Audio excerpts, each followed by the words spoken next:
A small armada of boats carries a human cargo across the Straits of Florida. These have been the pictures flashed around the world by satellite in recent weeks, as the trickle of refugees from Cuba to the United States suddenly became a flood. The main reason is Cuba's surprise announcement that anyone who wanted to leave the island was free to do so.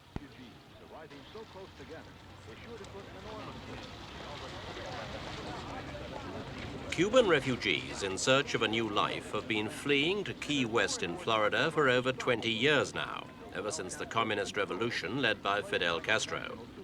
But there has been a new rush to leave since Castro said Cuba had no use for what he called quitters. But according to American officials, Cuba apparently has no use either for criminals and other social misfits who arrive in Florida often without papers. And so the United States is insisting on the right to vet all would-be refugees before they even leave Cuba. The allegation is that the boats leaving Mariel, just west of Havana, contain not only eager emigrants, but also undesirables whom Cuba is virtually expelling. It's another element in what's being called the Cuban refugee crisis.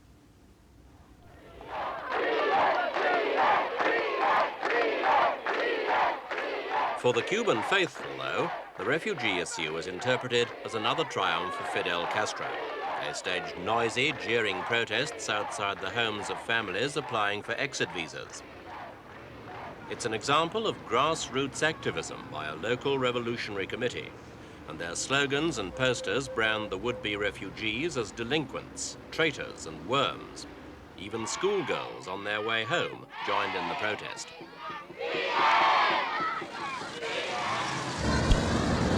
May Day 1980 saw an even bigger mobilization of Castro supporters, and International Workers' Day coincided with the emotive refugee issue.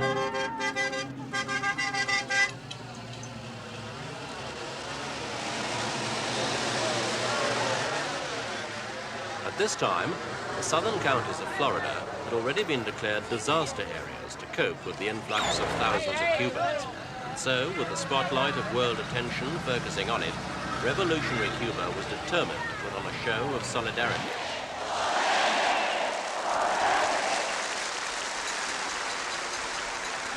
At this huge Havana stadium, a crowd estimated at 1 million, as large as any ever seen on the island, gathered to affirm their commitment to Fidel Castro. To them, he can do no wrong. Last August, he was named chairman of the Non-Aligned movement, which honored Cuba by holding its summit meeting in Havana. It was a major boost to Cuban prestige, and in the eyes of people like these, it was the work of one man, Commander-in-Chief Fidel Castro.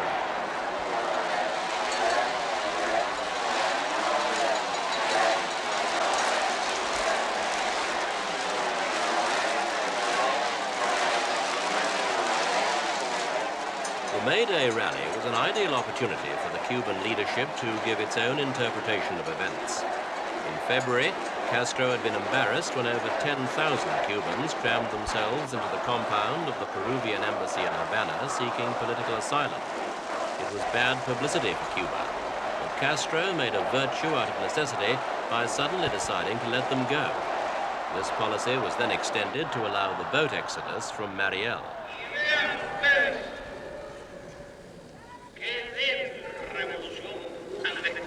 His powers of oratory undiminished, Castro laid down the revolutionary law.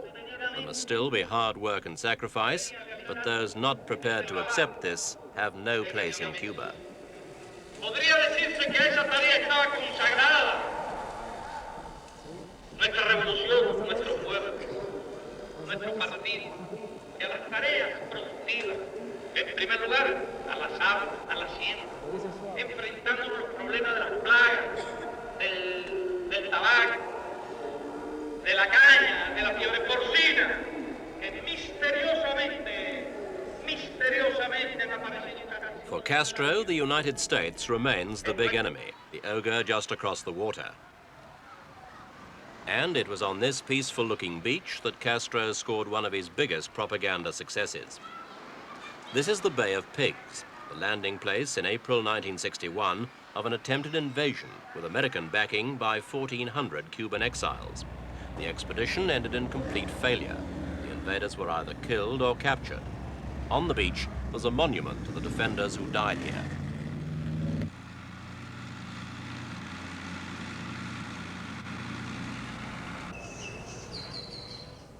The invaders are also remembered.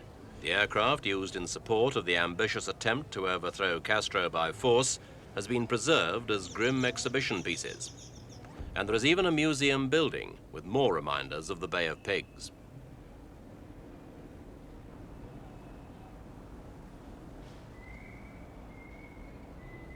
By this time, there was already a deep division between Washington and Havana.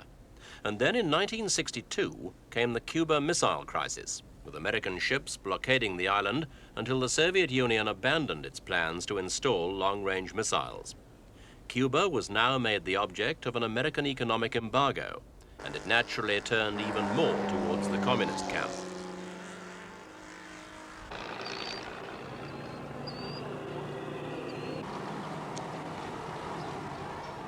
A look round Havana docks shows the extent to which Cuba relies on the communist world. Soviet ships are everywhere. The trade statistics are even more revealing. The latest reliable figures for 1978 estimate that 82% of Cuban exports went to members of Comecon, the communist common market linking Cuba with East European countries. Imports were on a similar scale, 77% from Comecon.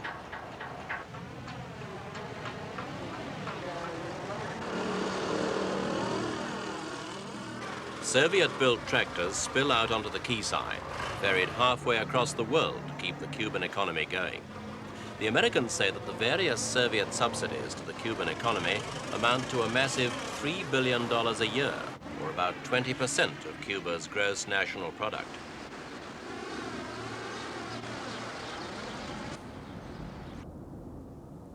Havana today remains an impressive city. It was untouched by the civil war that ended the Batista regime at the end of 1958, while new buildings on the skyline are more likely to be blocks of workers' flats rather than office skyscrapers. And its natural harbor and docks can take any amount of sea traffic, international relations permitting. Equally, Havana has its busy shopping center, but the daily queues for basic foodstuffs provide constant and undeniable proof that all is not well with the Cuban economy. After 20 years of revolution, shortages and rationing are part of the Cuban way of life. You have to queue for bread and even for fresh fruit. Meat is rationed, and when supplies of pork have arrived, shops have almost been taken by storm by the public.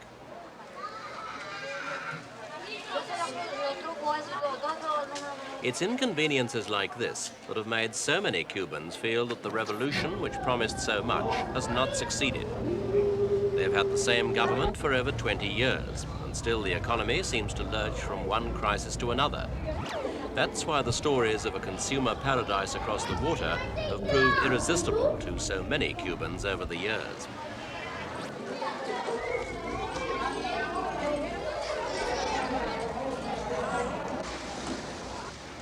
Another important commodity that's rationed is petrol. Much of it is imported all the way from the Soviet Union. Cuba buys it at concessionary rates, one of the hidden Soviet subsidies, but supplies have to be distributed carefully. The first 25 litres are comparatively cheap, about the same as in the United States. But over that limit, the motorist has to pay over 4 times as much, more than anywhere in Western Europe. But enough of the economic gloom. Cuba lies in the sunny Caribbean, and it does have undeniable charms.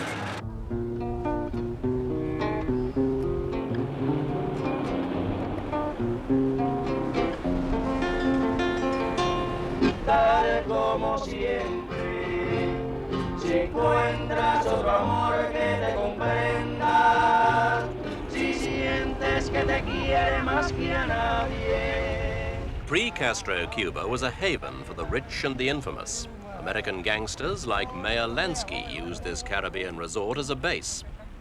In an earlier epoch, its strategic position astride the sea lanes to Panama, Mexico, and other important points led the Spaniards to refer to it as the key to the New World. After independence from Spain, Cuba's closeness to the great population centers and markets of the eastern United States drew it inevitably into Washington's orbit. The old government buildings in Havana are modeled on the Washington Capitol, a symbol of former US influence. But corrupt dictators turned Cubans against their government and its American backers and fueled the fires of revolution.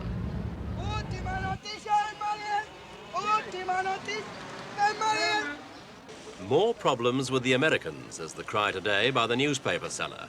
In the new Cuba of Castro, American influence is something to be fought against. The materialism of the West is officially shunned, and Cuba is no longer an international shopping center. But there are doubts as to how well President Castro has quashed the acquisitive desires of the Cuban people. American cars from pre-revolutionary times are still prized possessions. These chromium-plated classics still have pride of place on Havana streets, as they did in the time of Batista.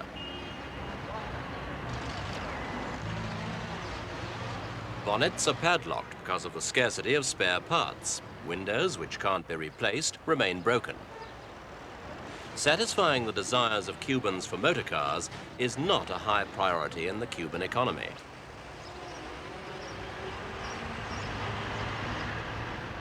New Russian cars are usually reserved for party leaders and officials. Most Cubans have to rely on the public transport system, which is under strain due to the shortage of vehicles.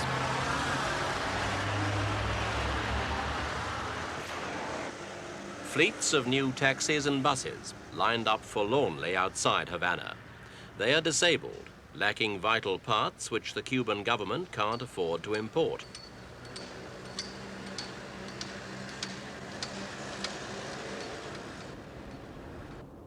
Other remnants of the old Cuba lie squeezed between the modern buildings of Havana.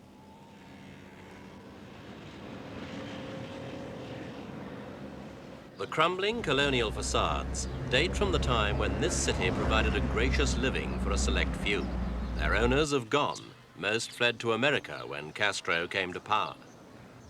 The drive now is to house those people who were once dwellers of Cuba's notorious slums.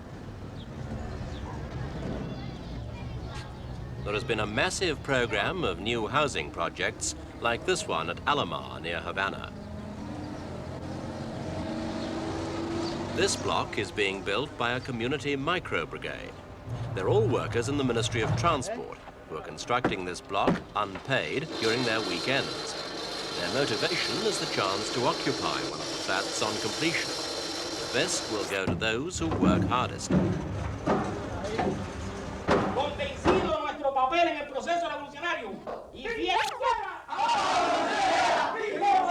At the break, it's time to denounce those who are leaving Cuba. Fidel, we are with you, they chant. Struggle has always been a part of Cuban life. Legends of wealth drew many Spanish settlers to the island, but it was soon realized that Cuba was not the treasure house that had been imagined. It developed as an agricultural supply base. Great landed estates ensured wealth for a few, but the mass were rural peasants, even slaves. The breaking up of the estates has led to many pocket-sized holdings, plots too small to be able to afford mechanization. Although many more Cubans now have their own piece of land, agricultural production has not risen in the revolutionary era.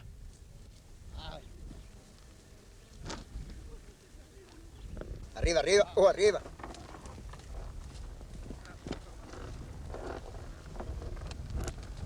Brazo, feet. Brazo, feet. Planting peanuts is by age-old methods. But the rural poor are today at least sowing not for an absentee landlord, but for themselves.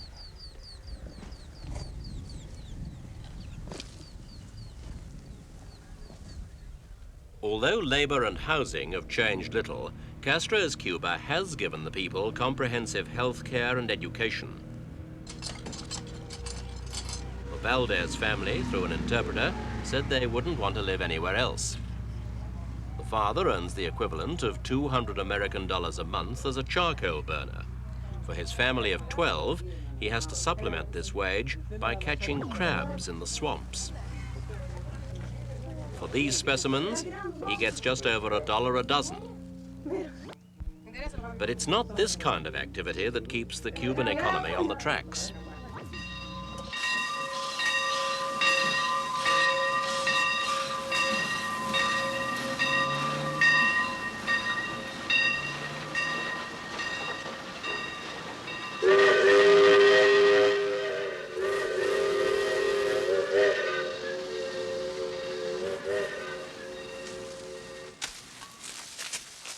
Cane cutting, once the symbol of slavery and oppression, is today the key to the revolutionary economy. Sugar, since colonial times, has been Cuba's dominant export crop. Today, it still accounts for between 80 and 85% of Cuba's earnings. Last year, despite a high yield, depressed world prices meant that Cuba got little more for its sugar than the cost of production. Without subsidized sales to the Russians, the position would have been even more serious. This year, prices for sugar are high, but a fifth of the crop has been destroyed by blue fungus disease. The Cubans were caught without sufficient imported pesticides to combat it.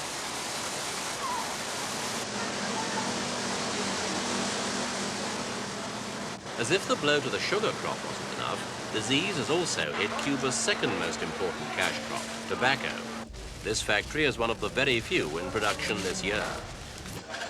Although Cuba is the world's leading sugar exporter, it's more famous worldwide for its cigars. Premium brands can fetch up to $10 each. Most Cuban cigars are shipped to Europe, and the shortage is expected to be felt there soon. This year, in order to satisfy domestic and export demand, tobacco leaf has had to be imported from Spain. With disease attacking Cuba's two prime cash crops and an outbreak of swine fever among livestock, the Cubans have waved the finger of suspicion at the American CIA. America remains the bogeyman of Cuban affairs.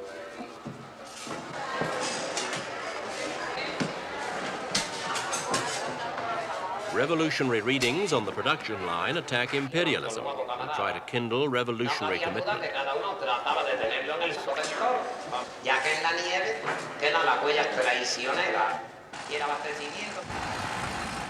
With the Cuban economy in such poor shape, only one export remains rock solid. Cuba quarries some of the world's finest marble. A building material unnecessary for the workers' houses, it is exported for facing expensive buildings elsewhere in the world.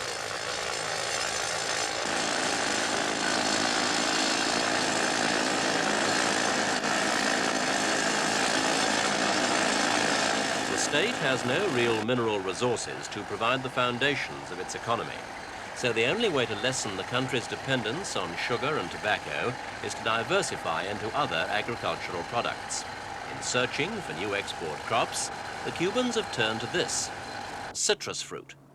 Mile after mile of newly planted groves hold the future hopes for a more stable export economy.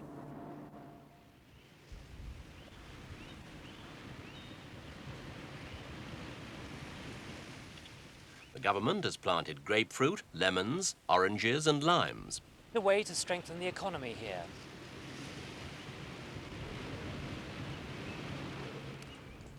Providing the labor on this plantation on the offshore island of Youth are teenagers from Latin America and Africa. They have come to Cuba to learn about revolutionary socialism in action, and part of their education involves labor in the fields. Cuba's aid program is an extension of the government's mission to further revolutionary aims in the Third World. In return for tuition, time must be spent helping the host country get its own economic house in order. The young workers form the vanguard of Cuba's attempts to diversify into new crops.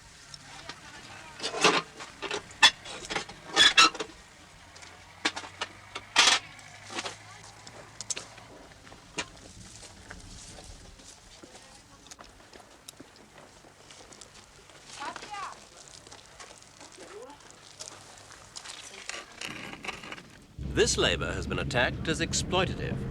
Cuba's been accused of using the cheap labor of students from countries like Ethiopia, the Congo and Angola for its own economic advantage. We asked the deputy director of the project, Francisco Fernandez, whether the Cuban economy could survive without this help. Well, certainly it is possible. We had it before. We don't need the work of students to maintain the agriculture here in the island. When this plan was created, we think it in first place in the Cuban schools. We don't think in the work as a necessity, as an economical necessity only. We believe in the work as like a way to educate the students, to form the proletarian conscience in the students. So the belief abroad that you are exploiting foreign people here is incorrect? Certainly it is incorrect. Certainly they are here because they want. They have representatives here. The representatives have a very careful with the students, with the health of the students. I repeat, the work of that students here in the island is not for an economical objective. It is only for an educative objective. Altogether, there are over 30,000 young people on the island at any one time. More than half are Cuban, while the rest are short or long-term visitors from several foreign countries where Cuba has been active. Besides Angola, the Congo and Ethiopia, countries like Nicaragua, Mozambique and Namibia are represented here. The Cubans claim it's a positive interpretation of international socialism. Many of the young people have been orphaned by wars in their home country. Cuba pays for their fare here, and their upkeep and education is provided free. Cuando yo presiono sobre ese gas que se encuentra dentro, pues rápidamente ese gas, la presión que le ejerce ese gas no se va a transmitir a todas las partes del gas. Many of the lessons have a political bias. The students have given their labor for nothing. But it's all in keeping with President Castro's declared intention of helping communist governments and guerrilla movements anywhere in the world. For many Western nations, youth projects like this are simply extensions of Castro's dangerous attempts to export revolution and subversion across the world. But from the opposite viewpoint, Cuba's Island of Youth is providing young Africans and Latin Americans with experiences and lessons they could not receive in their homeland. And when they return, they will be better citizens as a result. They have worked hard, they have studied hard, and they have played hard, which is a sound recipe for youth anywhere, regardless of the ideological context.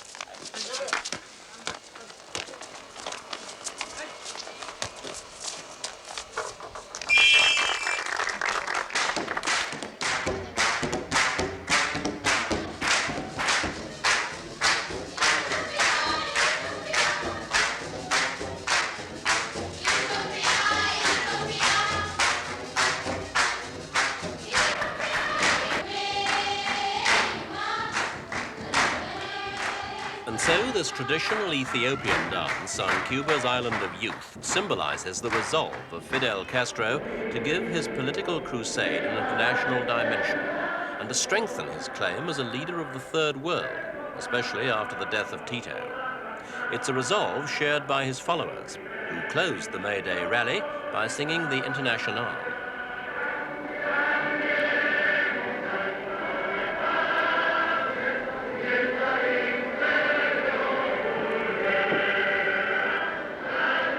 Cuba, politically and economically isolated from its giant neighbor, is determined to pursue its close involvement with third world countries. But even the Soviet Union and the United States accept that they must work together in today's world.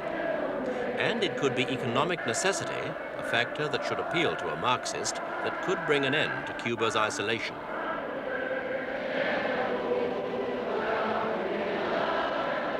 The refugee crisis, which is proving a big problem for the United States, could give Castro a powerful bargaining counter. An end to US economic sanctions would be at the top of Castro's list in any negotiations. So, ironically, the departure of tens of thousands of Cubans could open up the island's import and export markets and bring the promise of a brighter economic future. On the evidence of the past 21 years, political fervor alone is not enough.